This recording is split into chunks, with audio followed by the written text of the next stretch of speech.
Hi friends, ఎలా ఉన్నారు? బాగున్నారా? ఇదిగోండి, ఈరోజు సడన్గా మా గ్యాస్ సిలిండర్ అయిపోయింది. దానిపైన నేను సేమ్ ప్యాన్లో టమాటో రసం చేద్దామని చెప్పేసి ఇలా బాయిల్ చేస్తూ ఉంటే గ్యాస్ అయిపోయింది. ట్రై చేశాను గ్యాస్ చేంజ్ చేయడానికి, ఇంకొక సిలిండర్ ఉన్నా కానీ కొంచెం గ్యాస్ లీక్ అయినట్టు అనిపించింది. ఎందుకు రిస్క్ అని చెప్పి దాన్ని పక్కకు పెట్టేసి ఆఫ్ చేసి మా ఇంట్లో ఈ ఫేబర్ కంపెనీ వాళ్ళది ఇండక్షన్ స్టవ్ ఉంది.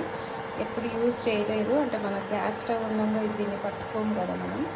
సో సేమ్ ఈ డిష్ని, టొమాటోస్ అన్ని కట్ చేసిన వాటర్తో ఉన్న డిష్ని ఫేబర్ ఇండక్షన్ స్టవ్ పైన పెట్టేసి